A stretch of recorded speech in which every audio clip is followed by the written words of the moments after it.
जय सत्यम सिद्धानंद। नमस्कार साथियों, स्वागत है आप सभी का मेरे YouTube चैनल पर। और मैं उम्मीद करता हूँ कि आप सभी लोग अच्छे से होंगे और अच्छी तरह से अपना जीवन व्यतीत कर रहे हैं। तो बहुत दिनों बाद आखिर आपसे मुलाकात हो रही है।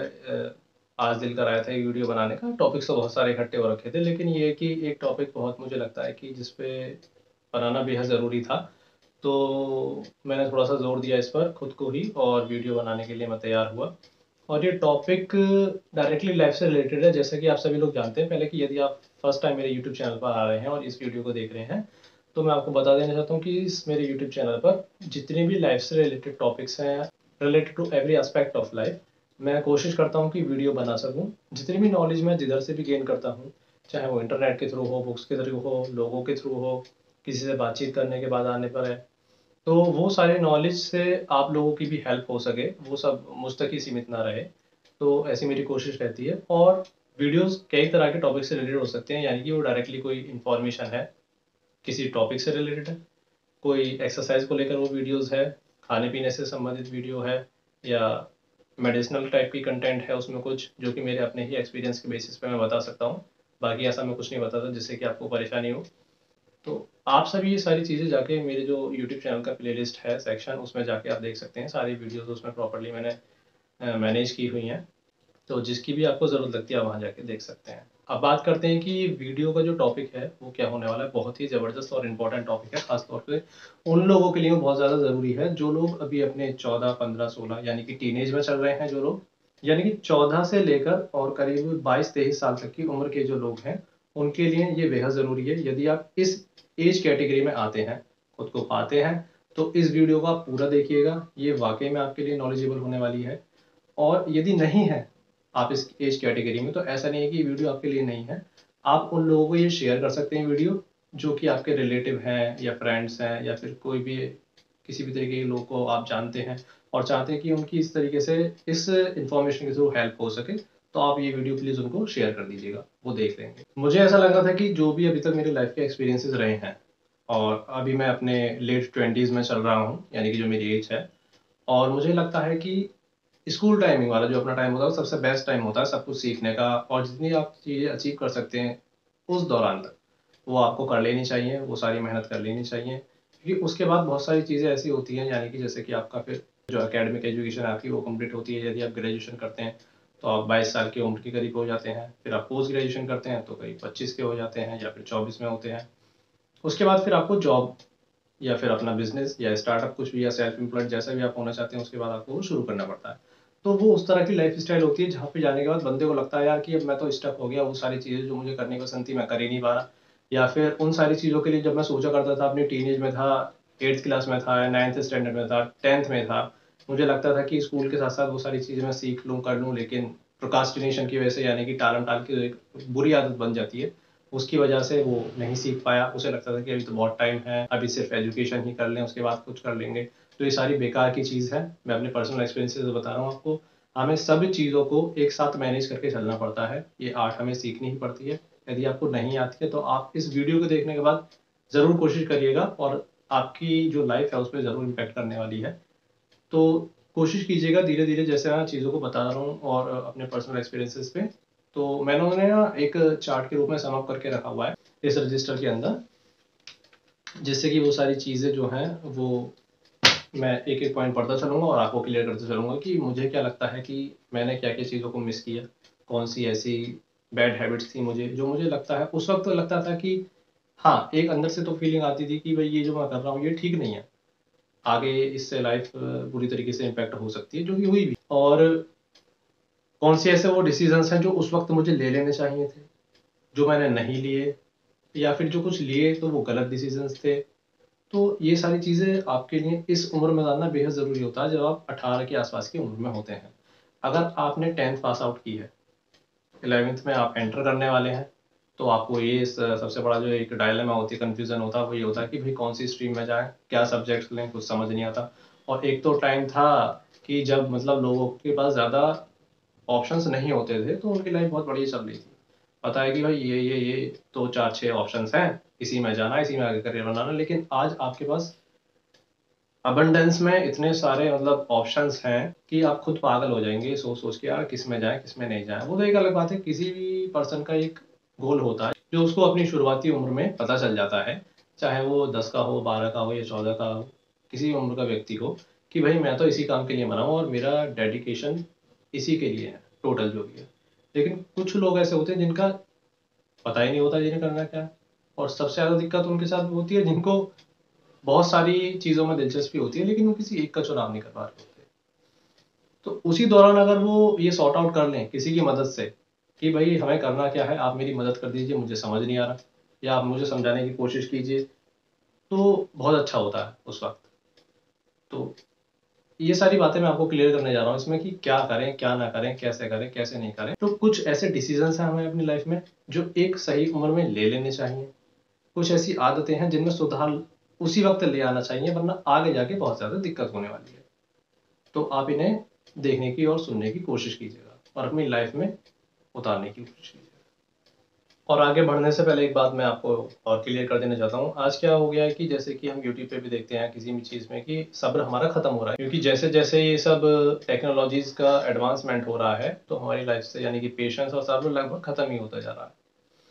तो हमें लगता है कि यूट्यूब पे कोई वीडियो सुन रहे हैं हम, तो अब इतनी लंबी वीडियो, इतनी लेंथी वीडियो कैसा है। तो आप सभी जानते हैं कि जितनी मेरी वीडियोस हैं, मैं शॉर्ट्स में बहुत कम वीडियोस बनाता हूँ, क्योंकि शॉर्ट्स में मैं वही वीडियोस बनाना पसंद करता हूँ जिसका कंटेंट आप लोगों तक, जैसा मैं बताना चाहता हूँ, वो शॉर्ट्स के थ्रू पहुंच सके। यदि ये कंटेंट शॉर्ट के थ्रू नहीं पहुंच सकता तो मैं नहीं पहुंचाना चाहता इसको, ना ही ऐसा हो सकता है, क्योंकि उसमें इनकम्प्लीट इन्फॉर्मेशन आप तक पहुंचेगी। तो वीडियो के कंटेंट के साथ तो मैं कॉम्प्रोमाइज़ करता ही नहीं, ये आप जानते ही हैं। जितनी मेरी वीडियोस में थोड़ी सी लेंथी हो जाती हैं, तो आप सभी लोग इस वीडियो को पूरा देखने की कोशिश कीजिएगा, तभी आपको असल में चीज़ें समझ में आएंगी। और दूसरी बात यह है कि यदि आपको ऐसा लगता है कि मैं थोड़ा स्लो बोल रहा हूँ, तो आप 2x की स्पीड करके भी इस वीडियो को देख सकते हैं, बशर्ते आपको समझ आना चाहिए। ऐसा नहीं है 2x की स्पीड तो कर दिए, टाइम आपका भी वेस्ट हो रहा है, आपको समझ भी नहीं आ रहा, कोई फ़ायदा नहीं उसका। तो इन सारी चीज़ों को आप ध्यान में रखते हुए इस वीडियो को पूरा प्रॉपर तरीके से देखिएगा। तो मैंने जो मेरे कुछ गलत डिसीजन थे उस एज में, या फिर जो बैड हैबिट्स थी कह लीजिए आप, या फिर कह लीजिए कि कुछ ऐसी आदतें थी जो मुझे लगता है कि वो नहीं होनी चाहिए, तो मैंने उनके लिए ना एक तरीके से ऐसा सेक्शन बनाया है, जैसे कि मिस्टेक्स और हैबिट्स का एक कॉलम बनाया है, फिर बनाया है एक रीज़न का कि उसका रीज़न क्या था आखिर ऐसा होने का जिसमें मैं चल रहा था। फिर तीसरा जो कॉलम है वो है सॉल्यूशन। तीन चीज़ों पर बात करने वाले हैं हम। तो सबसे पहली चीज़ हम जो देखते हैं वो है ignorance of our overall health, physical and mental, especially those people who are of underweight और ओवरवेट कैटेगरी। यानी कि होता क्या है, जब हम अपनी टीनेज में होते हैं तो ऊर्जा का स्तर तो बहुत अच्छा खासा होता ही है हम सभी लोगों के अंदर, लेकिन उस वक्त हम ये भूल जाते हैं कि जो हमारी हेल्थ है वो सारी निर्भर करती है कि हम क्या खा रहे हैं और कैसी हमारी लाइफ स्टाइल है डेली की। यानी कि हम ठीक तरीके से नहीं उठते हैं, नहीं खाते हैं, नहीं पीते हैं, और होता क्या उस उम्र में ज़्यादा पता नहीं चलता, इतना इम्पैक्ट पड़ता नहीं उन सब चीज़ों पे, क्योंकि जो एनर्जी लेवल होता है, जो स्टेमिना होता है उस उम्र में वो बहुत अच्छा खासा होता है। तो करने क्या लगते हैं हम लोग, या तो अपनी हेल्थ के साथ खिलवाड़ करना शुरू कर देते हैं, और या फिर हम इन चीज़ों पे ध्यान ही नहीं देते। होता क्या है, फिर हम जब हम लेट 20s में आते हैं या 30s में या 40s में, तब आके हमें पता चलता है अरे यार ये शायद हमें अच्छी आदतें डाल लेनी चाहिए थी, रनिंग की या फिर योगासन करने की, प्राणायाम करने की, या फिर कुछ भी ऐसी हैबिट अगर हम बना लेते तो आज हमें शायद इतनी दिक्कत नहीं होती जितनी हमको फेस करनी पड़ रही है। तो उसका रीज़न ये होता है, don't knowing the importance of being overall a healthy person and not facing the reality of life. जो संपूर्ण तरीके से यानी कि पूर्ण रूप से हम स्वस्थ कैसे रह सकते हैं, उस चीज़ को एक तो हम नकार रहे हैं या फिर इग्नोर करते जा रहे हैं, और दूसरी चीज़ क्या होती है कि जो एक्चुअल रियलिटी है लाइफ की, जो हमें आगे जाके कुछ सालों बाद फेस करनी होगी, उससे अभी हम रूबरू हैं ही नहीं। तो हमें क्या लगता है बहुत ईजी है, गेम तो बहुत ईजी है, हम ऐसे ही खेल लेंगे, लेकिन ऐसा नहीं होता है। जब आप फील्ड में उतरते हैं आपको पता चलता है कि हमें क्या क्या किन किन चीज़ों की कितनी ज़रूरत है और कैसे ज़रूरत है, खास तौर पे उन लोगों को जिन लोगों का जो वेट होता है वो बढ़ ही नहीं पाता, यानी कि वो अंडर वेट कैटेगरी में आते हैं या फिर वो ओवर वेट कैटेगरी में आते हैं। अगर उन्होंने अपने 14 से 18-19 साल के बीच में काम नहीं किया इस चीज़ के ऊपर, तो ऐसा नहीं है कि लाइफ में आगे उन्हें चांस नहीं मिलेंगे या फिर मौका नहीं मिलेगा या कर नहीं सकते, कर सकते हैं। लेकिन ये वो एक गोल्डन पीरियड है। अगर इसी पीरियड के अंदर आप टीनेज के अंदर इन सब चीज़ों को मैनेज कर लेंगे, अगर आपका वेट नहीं गेन हो पा रहा है तो प्रॉपर तरीके से आप जिम वगैरह ज्वाइन कीजिए, लेकिन नेचुरली उसमें आप डाइट लीजिए। कोई एडिशनल ऐसे सप्लीमेंट्स मत लीजिए जो आपको सेहत को नुकसान पहुंचा दें जल्दी के चक्कर में। इसीलिए बोल रहा हूँ गोल्डन पीरियड है, 5-6 साल आप आराम से दीजिए बॉडी को अपनी, कोई दिक्कत नहीं है। बढ़िया बॉडी बनाइए, फर्स्ट क्लास फिजिक बनाइए अपना। ओवर वेट है बैलेंस्ड हो जाइए, अंडर वेट है बैलेंस्ड हो जाइए। अच्छा मौका है अभी आपके पास, आगे जाने के बाद आपको शिकायतें होंगी खुद से ही। और एक कॉन्फिडेंस भी होता है, सब चीज़ों का तालमेल होता है, कॉन्फिडेंस केवल एक ही चीज़ का नहीं होता है। तो सारी चीज़ों को अगर पैकेज हो आपके पास तो कितना बढ़िया लगेगा, फिजिकल भी, मेंटल भी, और आपका जो नॉलेज पर्सपेक्टिव से है वो भी हो, तो अच्छा होगा ना आप ही के लिए। तो इन सारी चीज़ों का आप अभी से इंपॉर्टेंस देना शुरू कर दीजिए। यदि आप इस कैटेगरी में आते हैं, अंडरवेट या ओवरवेट, तो कंसल्ट कीजिए। आपको खुद समझ नहीं आ रहा, लोगों से बातचीत कीजिए, डॉक्टर से बात कीजिए, नेचुरोपैथिक के पास जाइए, होम्योपैथिक डॉक्टर से बात कीजिए, किसी से भी कीजिए, लेकिन सही तरीके से अपने ऊपर काम कीजिए और इसको ठीक कीजिए। आगे जाने के बाद आपको बहुत ज़्यादा दिक्कत आने वाली है, और ऐसा होते हुए मैंने देखा है खुद, इसीलिए मैं लिखा है और इसीलिए आप सभी लोगों के साथ साझा कर रहा हूँ। इसका जो मैंने सॉल्यूशन लिखा है अपनी समझ से, वो लिखा है indulge your self in physical activities like योगासन। आप योगासन कर सकते हैं। डूइंग कसरत इन अखाड़ाज और एट योर होम, यानी कि जो अखाड़े होते हैं, मेरा प्रेफरेंस तो इसे ही जाता है, हालांकि मैं उस वक्त ऐसा नहीं सोच पाया, नहीं दे पाया, ना ही मैंने किसी से बातचीत करने की कोशिश करी कि अखाड़े में जाके मिट्टी में जो हम कसरत करते हैं, अपनी मिट्टी के साथ जो कुदरती जुड़ाव होता है हमारा, उसकी बात ही अलग होती है। वो मैं मतलब अभी कुछ साल पहले करके देखा था, तो बहुत मज़ा आया था उसमें, और एक अलग ही आनंद होता है उसका। तो मैं तो प्रेफरेंस यही दूंगा कि आप अगर अंडरवेट कैटेगरी में, ओवरवेट कैटेगरी में किसी भी तरीके से आप वर्कआउट करना चाहते हैं, किसी के साथ शामिल होकर एक उस्ताद को चुन लीजिए, उनके साथ शामिल हो जाइए और उनसे रिक्वेस्ट कीजिए कि आप मेरे को इस तरीके से फिट कर दीजिए, किसी भी तरीके से मैं समय देने के लिए तैयार हूँ आपके साथ। तो वो ज़रूर कोशिश करेंगे, और बाकी आपकी मर्ज़ी है, आपकी चॉइस है। तो ऐसा करके देखिएगा, कोई अखाड़ा है आपके नज़दीक अगर, तो वहाँ जाके देखिए, आपको अच्छा लगेगा बहुत। और अगर ऐसा कुछ नहीं है सुविधा, तो आप अपने घर में भी शुरू कर सकते हैं। किसी का भी आप यूट्यूब पे चैनल खोलिए ऐसा, जो आपको लगता है कि डेडिकेटली वीडियो परफॉर्म करते हैं वो इसके रिगार्डिंग। वरना जो मेरे यूट्यूब चैनल है उसमें भी आपको कुछ ऐसी वीडियोस मिल जाएंगी, और करना शुरू कीजिए, मतलब कैसे भी करना आपको ही है। स्वामी सत्येंद्र जी का यूट्यूब चैनल और डिस्क्रिप्शन में डाल दूंगा, आप वहाँ पे जाकर देख लीजिएगा। तो पफसी योग से भी आप ये बहुत अच्छी तरीके से कर सकते हैं। और इसके साथ साथ आपको क्या करना है, ये तो होगी शारीरिक रूप से अभ्यास, मेंटली खुद को प्रिपेयर करना है साथ के साथ। ये तो हो गया फिजिकली और मेंटली भी, दोनों तरीके से। तो उसके लिए आप मेडिटेशन यानी कि ध्यान लगाना शुरू कर दीजिए, बेहद ज़रूरी है। क्योंकि ये हमारी एक ऐसी उम्र होती है, टीनेज वाली जो होती है, कि हम इसमें स्कूलिंग भी लेते हैं अपनी, और जो लव अफेयर चलते हैं भाई वो भी यहीं से चलने शुरू हो जाते हैं, क्योंकि बायोलॉजिकल नीड्स शुरू हो जाती हैं यहीं से। तो दोनों को कैसे बैलेंस करके चलें। तो इस समय फोकस का उखड़ना बेहद खतरनाक होता है, इसलिए फोकस बनाने के लिए आप ज़रूर ध्यान दें। या तो आपका नेचुरली तौर पे इतना ज़बरदस्त फोकस हो तो कोई बात ही नहीं है जी, लेकिन फिर भी आप मेडिटेशन करोगे तो आपको मदद करेगी ये। और मेडिटेशन कैसे करनी है वो आप रेही क्रिया योग से भी जुड़ सकते हैं। स्वामी सत्येंद्र जी महाराज के जो यूट्यूब चैनल पे रेही क्रिया योग का प्रोसीजर है, आप वो सब पता चल जाएगा, वहाँ से आप जाके देख लीजिए, डिस्क्रिप्शन में लिंक डाल दूंगा। अदरवाइज आप कुछ और तरीके से मेडिटेशन करना चाहते हो, ध्यान करना चाहते हो, तो वो आपकी मर्जी है, लेकिन करना आपको ही है। बेसिकली मैं आपको ये चेता रहा हूँ कि यही वो गोल्डन अपॉर्चुनिटी है, गोल्डन समय है इसी वक्त, जो आपकी टीनेज है। इसी में आप इन सब चीज़ों पर ध्यान दे लेंगे, खुद को फिजिकली, मेंटली, इमोशनली, सोशली, सभी तरीके से फिट करने की कोशिश करेंगे, तो आगे आपको इतनी मशक्क़तें, दिक्कत नहीं होंगी। सारे जो लाइफ के स्ट्रगल्स हैं या फिर जितने झटके हैं वो आप आराम से झेल लेंगे। लेकिन उसके लिए आपको पहले खुद को मजबूत बनाना ज़रूरी है, तो आप बनाना शुरू कर दीजिए इसको।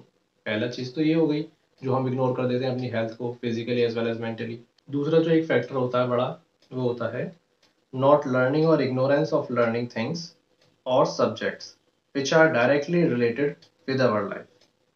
यानी कि वो सारे सब्जेक्ट्स, वो सारे विषय जो डायरेक्टली हमारी ज़िंदगी से जुड़े हुए होते हैं, उन्हें हम अपने स्कूलिंग एजुकेशन के साथ नहीं पढ़ते या फिर नहीं समझने की कोशिश करते हैं। हमें लगता है कि जो स्कूलिंग एजुकेशन है वही सिर्फ काफ़ी है, लेकिन ऐसा बिल्कुल नहीं है। मैं समझ सकता हूँ कि इतना वक्त शायद आपको नहीं मिल पाता होगा, लेकिन सभी के पास 24 घंटे मैनेज हमें इसी में करना है। कैसे आप इन सबको मैनेज कर पाते हैं, यही एक आर्ट है, यही एक कला है, जो कि आप कर सकते हैं बहुत आसानी से। उसका रीज़न क्या होता है वैसे, तो मैंने रीज़न में इसमें लिखा हुआ है नॉट हैविंग अ फेवरेबल और काइंड ऑफ फैमिली एनवायरनमेंट और मिसमैनेजमेंट ऑफ टाइम।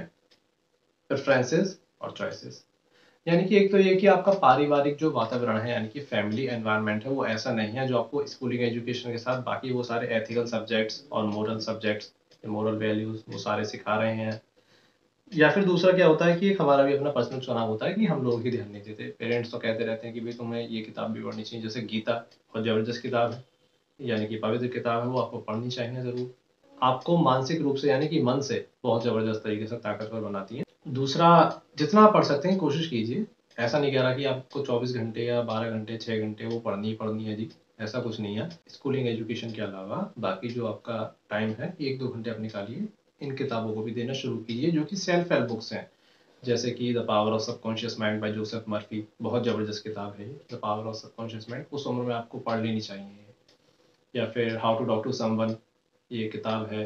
तो ऐसी किताबें हैं, और आप मुझसे जानना चाहते हैं कि कौन सी किताब पढ़नी चाहिए, कौन सी आप तकलीफ से गुजर रहे हैं, ये भी मैटर करता है। कई बार क्या होता है कि हम लोग कुछ ऐसी तकलीफों से गुजर रहे होते हैं, वो स्पेसिफिक टॉपिक से रिलेटेड अगर हमें बुक पढ़ लें तो हमें बहुत मदद मिलती है उसी वक्त। जैसे कई लोगों को हेजिटेशन होती है, दूसरे लोगों से आदत नहीं होती है बातचीत करने की, तो उसमें है एक किताब की how to talk to someone, किसी से बातचीत कैसे करें बेहतर तरीके से। कई लोगों को क्या होता है कि भाई बहुत ज़्यादा चिंता होती है, ज़िंदगी ही नहीं जी पा रहे हैं, बिल्कुल चिंता की वजह से ऐसा हो गया है, तो how to stop worry and start living एक किताब है, वो पढ़ सकते हैं कि चिंता छोड़ो और सुख से जियो। तो ये कुछ किताबें ऐसी हैं जो मैं स्पेसिफिकली आपको बता सकता हूँ। आप सोचेंगे कि अब बताऊंगा कैसे, क्योंकि यूट्यूब पे तो चैनल पे जो मेरे जितने भी वीडियो उन सब पे कमेंट्स ऑफ रहते हैं।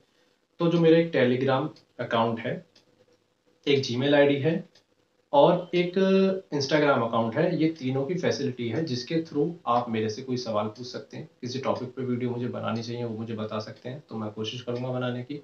या फिर जो कोई आपके डाउट है वीडियो से रिलेटेड, जितने भी डाउट्स हैं वो आप उन सब के थ्रू पूछ सकते हैं। मैं डिस्क्रिप्शन में लिंक डाल दूंगा तीनों का, कहीं से भी आप मुझे कॉन्टैक्ट करके और मैसेज कर सकते हैं, मैं उसको पढ़ लूँगा जो भी होगा, और पूरी कोशिश करूँगा सॉल्व करने की। तो हमने जाना कि इन बातों का रीज़न क्या होता है, जो ये सारी चीज़ें हम नहीं सीख पाते, किताबें नहीं पढ़ पाते, या फिर लाइफ से रिलेटेड सब्जेक्ट्स पे ध्यान नहीं दे पाते। रीज़न हमने जान लिया, अब जानते हैं कि इसका सॉल्यूशन, वो मैंने कुछ इस तरह से लिखा है। You can manage the time, basically preferences, यानी कि आप किसे महत्व देते हैं, किस वक्त, वो ज़्यादा ज़रूरी है टाइम से भी ज़्यादा, क्योंकि टाइम तो अकॉर्डिंग उसके मिल ही जाएगा, जिसको आप प्रेफरेंस देंगे उसी को आप टाइम देंगे। After doing a paper work, if possible, अगर हो सके तो पेपर वर्क जरूर कीजिए कि आप कितने घंटे अपनी पढ़ाई को दे पा रहे हैं, कितने घंटे कसरत कर रहे हैं, कितने घंटे आप बाकी सब काम कर रहे हैं, उसके साथ साथ कितना टाइम आप निकाल सकते हैं लाइफ से जुड़े विषयों को या फिर सब्जेक्ट्स को पढ़ने पर। पेपर वर्क करेंगे तो ज़्यादा बेहतर होगा। And use of your energy in a most productive way to get all the knowledge which is most essential for your life. और आप पूरी कोशिश कीजिए पूरे प्रोडक्टिव वे में, जो जीवन से जुड़ी आपकी जो एजुकेशन है उसे आप ना भूलें, या फिर उसे आप ना इग्नोर करें, या फिर वो आपके हाथ से ना छूट जाए इस गोल्डन पीरियड में, यानी कि टीनेज बोलते हैं जिसको, टीनेजर्स, जो उनका एक ये बहुत ही ज़बरदस्त पीरियड होता है।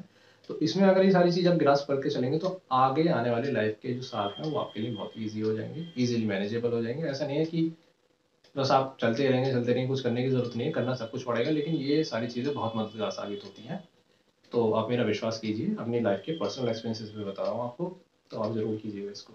तो हम देखते हैं कि जो तीसरा हमारा पॉइंट है इसमें वो क्या है। तीसरा पॉइंट है हमारा habit of saying I know everything और ego problem, it often happens unknowingly.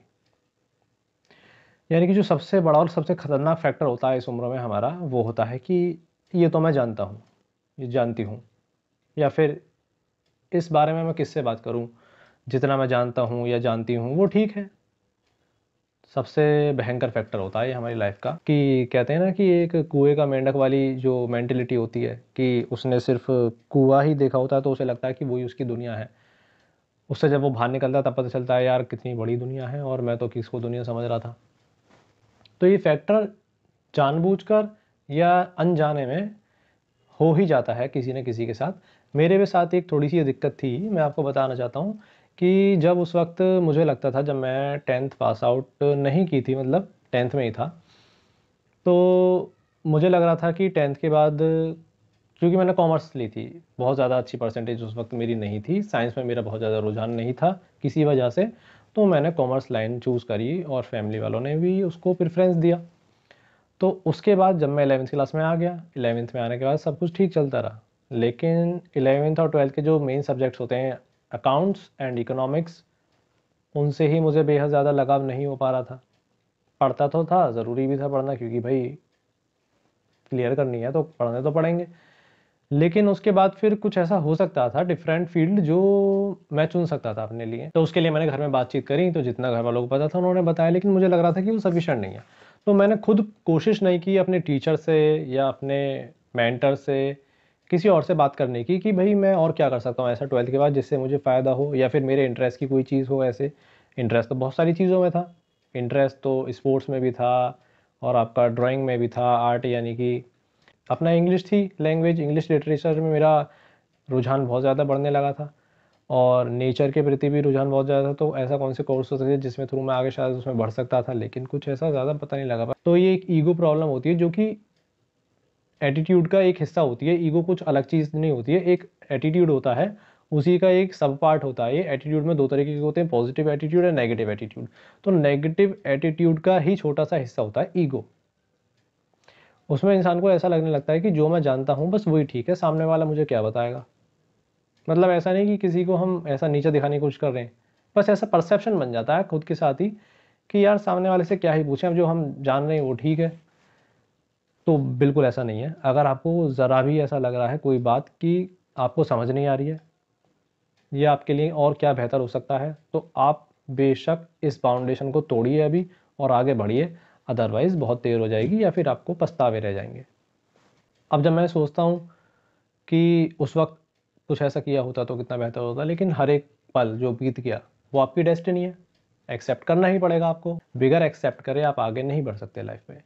तो जो हो गया उसे एक्सेप्ट कर लीजिए, कोई बात नहीं, हो गया, जो बीत गया सो बीत गया। अब क्या करना है वो बेहतर है। जिनकी उम्र बहुत ज़्यादा अभी है नहीं, तो उनसे ये बता दीजिए, उनको ये चेता दीजिए कि ईगो वाली अगर प्रॉब्लम है कहीं भी तो उसे तोड़ दीजिए। इसके लिए एक आप किताब ही पढ़ सकते हैं, बहुत ज़बरदस्त किताब है, ईगो इज़ द एनिमी करके एक किताब है, ऑथर का नाम मुझे याद नहीं आ रहा।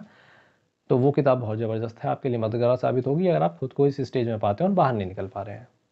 तो इसका रीज़न और सॉल्यूशन मैंने आपको बता ही दिया साथ के साथ, कि इग्नोरेंस होती है एक फैक्टर इसका जो नहीं पता चल पाता हमें, और सॉल्यूशन यही है कि आप बातचीत कीजिए, उन किताबों को पढ़िए जो आपके लिए मददगार साबित हो सकती हैं। अगर आप किताबें खरीद कर नहीं पढ़ सकते तो आप इंटरनेट पर भी ऐसी बुक समरीज अवेलेबल हैं, वहाँ जाके आप सर्च कीजिए, आपको बुक समरी मिल जाएगी, आप वहाँ सुन लीजिए, आपको मिल जाएगी। बेसिकली ये है कि आपको इस चीज़ से बाहर निकलना है जो बहुत ख़तरनाक है या फिर आपके आने वाले समय के लिए ख़तरनाक साबित हो सकती है, तो उसको बढ़ने क्यों देना शुरू में।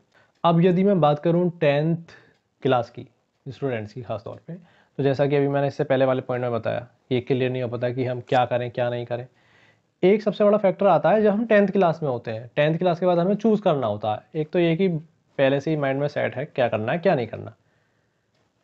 सबसे बड़ी डायलेमा ये होती है कि 10th क्लास आप कर चुके लेकिन समझ नहीं आ रहा यार कौन सी स्ट्रीम लें, आर्ट लें, साइंस लें या फिर कॉमर्स लें, और घर में कोई ऐसा है नहीं बताने वाला या इतने सारे ऑप्शंस दिखाने वाला और उस ट्रैक पे पहुंचाने वाला कि भाई आप जो है इस तरीके से कीजिए तो आप इस रास्ते पे पहुंच जाएंगे और ये आपके लिए बेहतर होगा। तो क्या करें।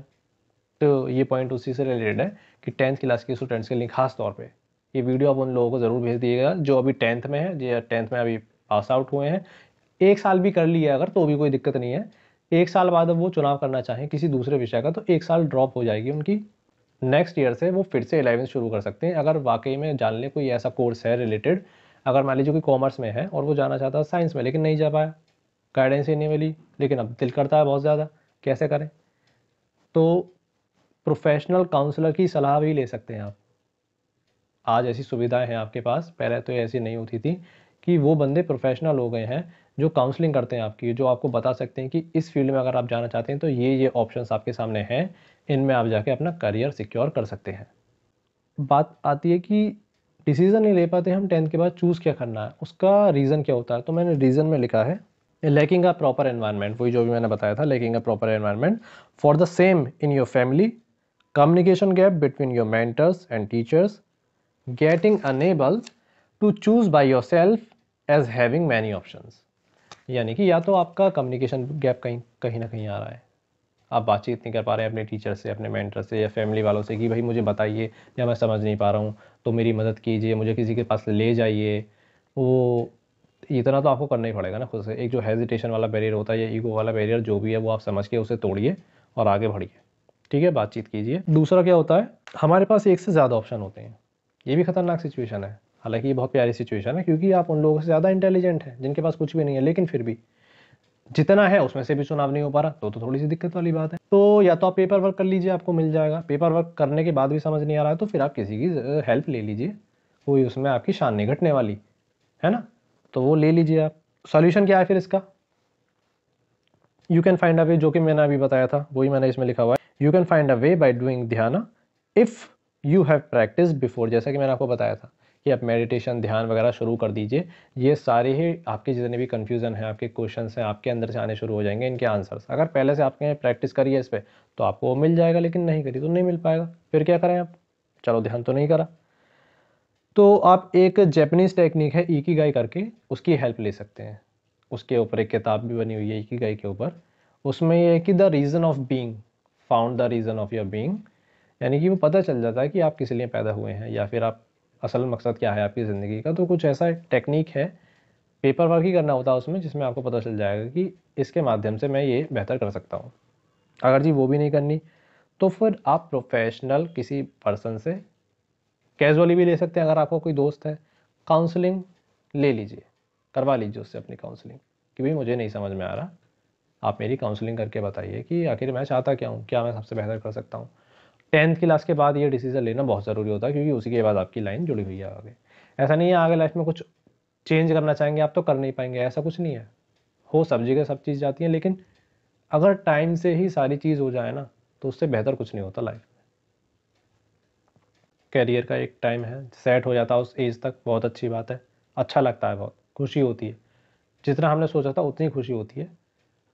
मैरिज का एक टाइम होता है, सही टाइम पे हो जाए बहुत अच्छी बात होती है। बच्चे, फैमिली आगे, वो सारी प्लानिंग्स टाइम टू टाइम होती चलें तो बहुत अच्छा रहता है। नहीं हो पाती किसी किसी की लाइफ में, ऐसा तो नहीं है कि ज़िंदगी ख़त्म हो गई उनकी, ज़िंदगी तब भी चलती है। तो आनंद जो होता है चीज़ का वो वही है समय से अगर चीज़ आपको मिल जाए या हो जाए काम। उसके लिए पहले आपको अपना एक ऐसा स्ट्रक्चर बनाना होता है प्लानिंग का, और आपको अपनी जो प्लानिंग है बहुत ज़बरदस्त तरीके से रखनी पड़ती है, उसी के हिसाब से एक्शंस, वो भी बहुत ज़रूरी है। एक फिफ्थ पॉइंट इसमें मैंने लिखा है जो कि जानना बेहद ज़रूरी है, यानी कि वैसे ही थोड़ा सेंसिटिव मुद्दा है, शायद कुछ लोगों को ये सुन के बुरा लगेगा या फिर कुछ लोगों को ऐसा लगेगा यार ये नहीं होना चाहिए बात ये, लेकिन ये मेरे ख्याल से ज़रूर होनी चाहिए। ये मुद्दा है फाइनेंस से संबंधित। टीनेज वाला जो ग्रुप होता है एज का, वो एक ऐसा ग्रुप होता है जिसमें बच्चे के ऊपर एक्सटर्नली कोई ज़्यादा प्रेशर डाला नहीं जाता माँ बाप के थ्रू, क्योंकि उन्हें लगता है कि ये बच्चे की उम्र करियर बनाने की है अपना, तो इसको ज़्यादा डिस्टर्ब ना करें और जो अपनी पढ़ाई कर रहा है करते रहने दें। ठीक है, लेकिन जो परिवार से जुड़े हुए कुछ डिसीजंस हैं, कुछ ऐसी बातें हैं जिन्हें आप बच्चों को इन्वॉल्व कर सकते हो तो आपको ज़रूर करना चाहिए। अच्छे तरीके से एक हेल्दी डिस्कशन कीजिए, बच्चों के सामने जो पिक्चर है एक्चुअल उसको धीरे धीरे पुट कीजिए, ऐसा नहीं एक साथ हाथ खड़े कर दीजिए। मान लीजिए आप बच्चों को स्कूल में अच्छी एजुकेशन दे रहे हैं, ये चाहते हैं कि जो एजुकेशन हमने नहीं ली वो हमारे बच्चे प्राप्त करें, या जो चीज़ हमें नहीं मिली ओहो जी वो बच्चों को मिले सब कुछ चीज़ें, उसके लिए लुटाए जा रहे हैं और हालत खस्ता होती जा रही है आपकी। ऐसा भी ठीक नहीं है करना। जो आपकी फैमिली पोजीशन है ख़ास तौर पे फाइनेंस के मामले में, उसको ज़रूर अपने बच्चों के सामने लेकर आना चाहिए।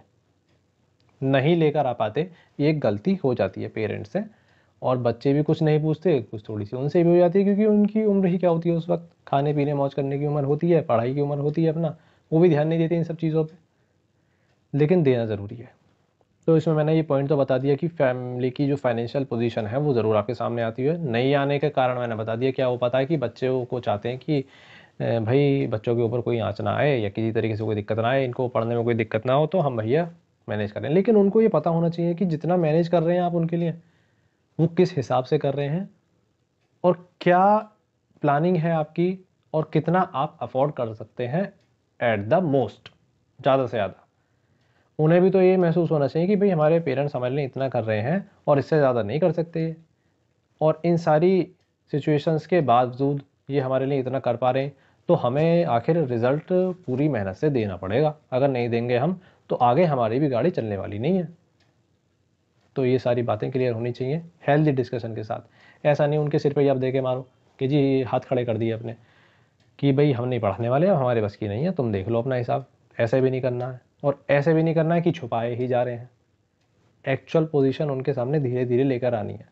कैसे आ सकती है, सॉल्यूशन क्या है इसका, वो मैंने कुछ इस तरीके से लिखा है कि आप कभी कभी जब मौका लगे बच्चों के साथ बैठिए और उन्हें बताइए कि भाई देखो, जो तुम एजुकेशन कर रहे हो, तुम्हारी एजुकेशन में इतना खर्चा हो रहा है, बाकी सबके जो घर के खर्चे हैं वो इतने हैं, और हम पूरी कोशिश कर रहे हैं कि आपको बेहतर एजुकेशन दे रहे हैं। कोई अगर बिज़नेस है आपका, तो बिज़नेस में बच्चों को थोड़ा थोड़ा ज़रूर इन्वॉल्व कीजिए, चाहे कोई भी परिस्थिति हो आपके साथ, डजेंट मैटर। परिस्थितियाँ सभी के साथ चलती रहती हैं, ऐसा कोई नहीं किसी के साथ अप्स एंड डाउन्स नहीं चलते, वो सबके साथ चलते रहते हैं। लेकिन अगर कोई फैमिली बिजनेस है, लेगेसी वाला बिजनेस है, तो उसकी बच्चों को नॉलेज होनी चाहिए। ऐसा नहीं बाद में नहीं घुसा जा सकता, नए सिरे से भी घुसा जा सकता है, लेकिन अगर है आपका फैमिली बिजनेस और थोड़ा सा वक्त आप दिलवा सकते हैं बच्चों को, तो दिलवा दीजिए, उसमें थोड़ा सा वक्त बुला लीजिए, 2-1 घंटे। लेकिन अगर बिजनेस भी नहीं है फैमिली, आप जॉब कर रहे हैं खुद, या फिर बिजनेस है लेकिन प्रॉपर तरीके से रन नहीं कर पा रहा है, तो आप उन्हें बताइए कि भाई देखिए, बिजनेस है तो सही हमारा, तुम्हारे लिए हम मैनेज कर रहे हैं, लेकिन बहुत प्रॉपर तरीके से नहीं हो पा रहा। तो आप अपना माइंडसेट क्लियर करके चलिएगा कि या तो आपको इसमें ही झंडे गाड़ने हैं, एजुकेशन वाली लाइन में, और सर्विस करनी है तो करनी है जी। माइंडसेट बना के चलिएगा। हेल्प की ज़रूरत पड़े जैसे भी हमें बताइए, हम खड़े हैं, तो ढाल बन के उनकी खड़े रहिए, गिरने भी मत दीजिए। और बोले कि ऐसा ना समझना आप कि हमेशा ऐसा चलता रहेगा जैसा आज हम कर पा रहे हैं आपके लिए।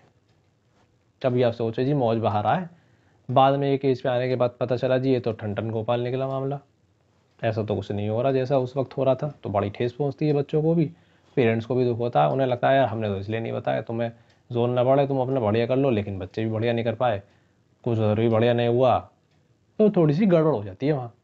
तो यही मैं समझाना चाह रहा हूँ, थोड़ा सा चीज़ों को ट्रांसपेरेंट करके चलिए, बच्चों के सामने सभी तरह की बातें करके चलिए, और चीज़ों को समझते हुए चलिए, तो लाइफ थोड़ी सी बेहतर रहेगी। अब हम बात करते हैं अपने 6th पॉइंट की, which is last but not the least point, और ये बेहद ज़रूरी पॉइंट है। मैं ज़ोर दे के कह रहा हूँ, बेहद ज़रूरी, आप ध्यान दीजिएगा। ये है हैबिट ऑफ प्रोकास्टिनेशन, जो कि मैं भी इस हैबिट से गुजरा हूँ। बड़ी खतरनाक हैबिट होती है ये जनाब। इसमें क्या होता है कि टालम टाल की आदत हो जाती है किसी भी व्यक्ति को, किसी भी पर्सन को हो सकती है। उस टालम टाल की वजह हो सकती है कि आपके जो पर्सनल इंटरेस्ट हैं, आपको लग रहा है आपकी एक वक्त तक मैंने इनको टाइम दे दिया, अब इनकी ज़्यादा ज़रूरत नहीं है, और कल कर लेंगे, परसों कर लेंगे, ऐसे कर करके बड़ी गंदी आदत बन जाती है। इससे बाहर कैसे निकला जाए, या फिर ये होती क्यों है? तो रीज़न में मैं आपको कुछ बताना चाहता हूँ कि रीज़न क्या है इसका। Thinking that you have abundance of time as directly you are not paying any amount to anyone. हमें ऐसा लगने लगता है कि ना जाने हमारे पास कितना वक्त है, जबकि हमें कल का क्या होने वाला है कुछ पता नहीं, और जो बीत गया उसी में खोए रहने से कोई फ़ायदा नहीं, जीना तो आज में है। तो सबसे बड़ा इसका कारण ये होता है, हमें लगता है समय है, समय बहुत है, और डायरेक्टली हम किसी को पे नहीं कर रहे। टाइम के लिए हमें डायरेक्टली किसी को पे नहीं करना पड़ रहा कि आने वाले अगले घंटे के हमें पैसे देने तो हम जिंदा रह पाएंगे। मतलब अमूमन तौर पे लोग ऐसे ही तो सोचते हैं, हमें किसी को पैसे नहीं देने पड़ रहे टाइम की, ये तो फ्री ऑफ कॉस्ट है, और फ्री की तो कोई वैल्यू है ही नहीं। And don't understand the value of time. इसीलिए हम टाइम की वैल्यू नहीं कर पाते, जो कि सबसे ख़तरनाक चीज़ है, क्योंकि दुनिया में एक ऐसी ये इकलौती चीज़ है कि पैसे दे के भी नहीं खरीदी जा सकती या फिर वापस ली जा सकती। अगर एक बार चला गया, that's it. If the time is gone, your life is gone. जितना टाइम जा रहा है उतनी आपकी लाइफ जा रही है, आपको समझ लेना चाहिए।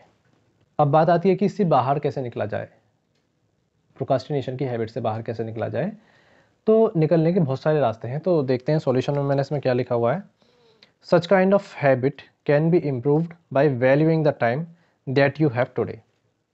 तो सबसे पहला पॉइंट तो इसका यही है कि आप ये खुद को बताना शुरू कर दीजिए कि भाई टाइम की वैल्यू करनी है।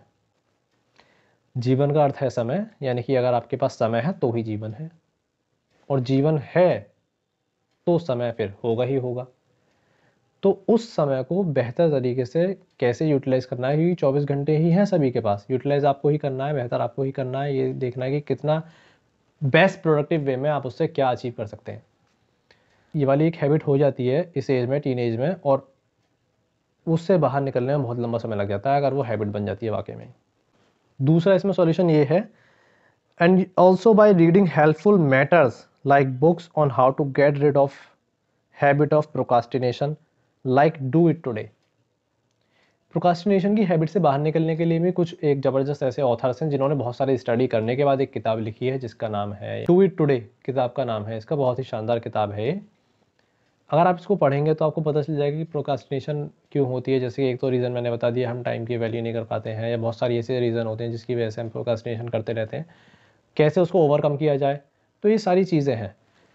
अगर इन सारी आदतों को, ये सारी हैबिट्स अगर आपके अंदर भी हैं, आप खुद ऐसा महसूस करते हैं कि जो मैंने अभी तक बताया आपको, ये सारी बैड हैबिट्स या कैसी भी हैबिट्स कह लीजिए आपके अंदर आ रही हैं ना चाहते हुए भी, या फिर आपको अभी तक पता ही नहीं था कि हैं, या फिर आप कुछ ऐसा लगता है कि जो डिसीजंस मैंने लिए उस वक्त पर्सनली आप भी शायद लेने का ऐसा सोच रहे हैं या ले चुके हैं, तो उन्हें कैसे ओवरकम करें या उन पे कैसे काम किया जाए, और कौन सी ऐसी बातें हैं जो आप अगर टीनेज में अप्लाई करके लाइफ में अपनी डायरेक्टली और उनसे बहुत कुछ अचीव कर सकते हैं लेकिन नहीं कर पा रहे हैं, तो आप समझ लीजिए कि बड़ी परेशानी में आप पड़ने वाले हैं आगे चलने के बाद। तो इस वीडियो में मैंने जो अभी तक बताया आपको वो फिर से एक बार मैं समअप करना चाहूँगा, और आप ध्यान से सुनिएगा कि कौन से ऐसे पॉइंट्स हैं जो हम बैड हैबिट्स में या बैड डिसीजंस में या उन डिसीजंस में काउंट कर सकते हैं जो कि हमें नहीं लेने चाहिए थे लेकिन हमने ले लिए, और लेने कुछ और चाहिए थे, ले ही नहीं रहे हैं। एक तो आज से ही और अभी से ही अपनी हेल्थ पर ध्यान देना शुरू कर दीजिए। Health physically as well as mentally, यानी कि मानसिक रूप से भी और आपका शारीरिक रूप से भी, दोनों को मजबूत करना शुरू कर दीजिए। ये बेहद ज़रूरी है आपके लिए, मेरे यकीन मानिए आगे बहुत काम आने वाला है आपके लिए। और अगर आप जो मैं वीडियो में बोल रहा हूँ ना ये सब चीज़ें, अगर आप मुझसे कोई क्वेश्चन करना चाहते हैं, आपकी कोई क्वेरी है, तो टेलीग्राम के थ्रू, इंस्टाग्राम के थ्रू या फिर जीमेल आईडी के थ्रू आप मुझसे पूछ सकते हैं। वो मैं 3 ऑप्शन आपको डिस्क्रिप्शन में वीडियो के प्रोवाइड करा दूंगा, आप जाके देख लीजिएगा और पूछ लीजिएगा जो आपको पूछना है। तो जैसे भी हो सकेगा मैं आपका डाउट क्लियर करने की पूरी कोशिश करूँगा। दूसरी बात है, उन सारे सब्जेक्ट्स को हम इग्नोर कर देते हैं जो कि हमारी एजुकेशन से डायरेक्टली जुड़े हुए हैं। उनके अलावा जो हमें पढ़ने चाहिए उनको इग्नोर कर देते हैं, लेकिन ऐसा नहीं करना है। तो सेल्फ हेल्प बुक्स पढ़नी है, साथ में एक पढ़ना शुरू कीजिए, जब वो कंप्लीट हो जाए फिर दूसरी उठा लीजिए अपने कोर्स के साथ, कोई दिक्कत नहीं है।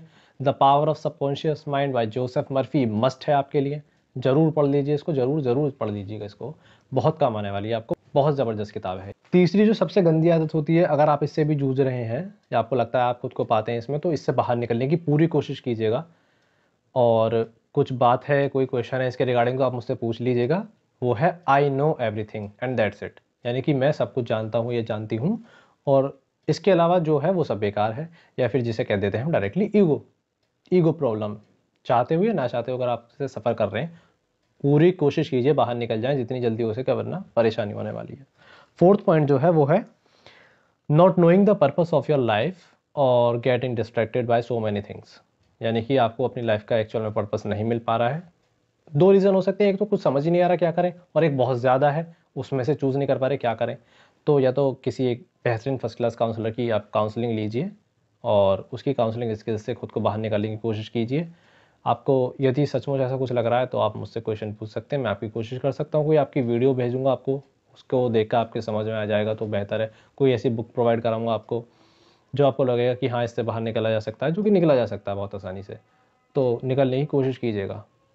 फिफ्थ पॉइंट ये है कि आप अभी टीनेजर हैं या अर्ली 20s में हैं, तो ज़रूर कोशिश कीजिए अपनी फैमिली के बैकग्राउंड को भापने की, अपने फादर से या किसी भी फैमिली के ऐसे सदस्य से जो फाइनेंसेस की जितनी भी रिलेटेड थिंग्स हैं उनमें डील कर रहे हैं, उन सभी को हैंडल कर रहे हैं, उनसे जानने की एक कोशिश कीजिए, एक ओवरव्यू लीजिए कि भाई हमारे जो बैकग्राउंड है फैमिली का फाइनेंस रिलेटेड वो किस तरीके का है, क्या ठीक चल रहा है, नहीं चल रहा है। हो सकता है आपको वो डांट दें, हो सकता है आपको शामिल ना करना चाहे, लेकिन आप उन्हें समझाइएगा कि देखिए हम हकीकत से नहीं भाग सकते, और पूछना उसको बहुत ही पोलाइट वे में है और समझदारी से कि बस मैं इतना जानना चाहता हूँ, अगर हम आने वाले 3-4 साल में कुछ नहीं भी करें, या जैसे पेंडेमिक वाली सिचुएशन क्रिएट हो गई 2020 में, कोरोना वगैरह आ गया, तो बहुत सारे लोग ऐसे थे जिन्हें पता ही नहीं था यार क्या होगा अगर हम आज ही कमाना बंद कर दें, तो घर का खाना पीना कैसे सब चलेगा, है ना, सारे कैसे खर्चे मेंटेन होंगे, क्योंकि ये हर किसी को पता होता है कि एक दिन में किसके कितने खर्च हो रहा है, लेकिन वो कभी पेपर वर्क करते नहीं है तो कैलकुलेट कर ही नहीं पाते हैं।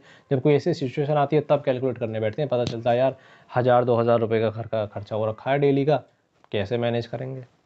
बड़ी दिक्कत हो जाती है। तो उससे रिलेटेड आप फाइनेंस किताब ज़रूर पढ़िए, जैसे रिच डैड पुअर डैड है, वो एक अच्छा ओवरव्यू देगी। मैं ये नहीं कह रहा कि आपकी ज़िंदगी बदल देगी, हो सकता है ज़िंदगी बदल दे कोई आपको ऐसी बात जो आपको गाइड कर दे उसमें, लेकिन सब कुछ है उसमें ऐसा भी नहीं मैं कह सकता। लेकिन एक अच्छी किताब है रिच डैड पुअर डैड करके, रॉबर्ट कियोसाकी ने लिखी हुई है वो। एक है द साइकोलॉजी ऑफ मनी, वो भी बहुत ज़बरदस्त किताब है। एक है थिंक एंड ग्रो रिच। ये 3 किताब आप पढ़ेंगे तो आपको बहुत अच्छे से समझ में आ जाएगा फाइनेंस को कैसे मैनेज करके चलना है शुरुआती उम्र से ही, जिससे कि आगे आपको दिक्कत ना हो। तो फाइनेंस वाली चीज़ में घर में डिस्कशन होना बेहद ज़रूरी है। अगर आप बड़े हैं तो अपने बच्चों के साथ ज़रूर डिस्कस कीजिए, अगर आप छोटे हैं तो अपने पेरेंट्स के साथ इन्वॉल्व होने की कोशिश ज़रूर कीजिएगा। ठीक है, नेक्स्ट पॉइंट देखते हैं क्या है। चौथी इसमें हैबिट ऑफ प्रोकास्टिनेशन। तो प्रोकास्टिनेशन यानी टालम टाल वाली जो आदत है बहुत ही खतरनाक है सीरियसली। इससे जितना जल्दी बाहर निकल सकते हैं आप निकलने की पूरी कोशिश कीजिएगा। और मैंने आपको सॉल्यूशन बता दिया है, किताबें पढ़िए, कोई आप वीडियोस देखनी है यूट्यूब पे वो भी देख सकते हैं कैसे निकले। एक साइकोलॉजिस्ट से या काउंसलर से मिलके भी आपकी बात बन सकती है, जैसे भी बात बने बन जाएगी। डू इट टुडे एक किताब है जो आपको बहुत मददगार साबित होगी इसमें, अगर आप भी प्रोकास्टिनेशन की हैबिट से जूझ रहे हैं। Do it today. ठीक है, तो कोई कंप्लीट वीडियो के रिगार्डिंग कोई आपकी क्वेरी हो तो इंस्टाग्राम या फिर टेलीग्राम या फिर मेरी जीमेल आईडी के थ्रू आप क्वेश्चन करके मुझसे पूछ सकते हैं, कोई डाउट है। और बाकी मैं उम्मीद करता हूँ कि जो मैंने एक छोटी सी प्रिपरेशन थी एक वीडियो की आपको समझ में आई होगी। और नेक्स्ट वीडियो अपनी टॉपिक का मैं कोशिश करूँगा जल्द से जल्द लेकर आऊँ आपके लिए, और ऐसे ही हेल्पफुल वीडियोस आपके लिए बनाता रहूँ। बस आप लोगों का प्यार और सपोर्ट चाहिए, उसके लिए आप वीडियो को लाइक शेयर और चैनल को सब्सक्राइब ज़रूर कीजिए और ज़्यादा से ज़्यादा लोगों तक इन वीडियोस को पहुँचाइए। क्योंकि नॉलेज का मतलब ये नहीं है कि आपने खुद गेन कर लिया कुछ और उसको रख के बैठ गए, किसी के साथ आप शेयर नहीं कर रहे हैं, तो ऐसा नहीं होता। अगर ऐसा ही होता तो मैं भी वीडियो भी बनाता। तो मैं उम्मीद करता हूँ कि आप सभी लोगों को ये पसंद आई होगी। फिर मिलेंगे जल्दी नेक्स्ट वीडियो में, तब तक के लिए take care, goodbye, see you.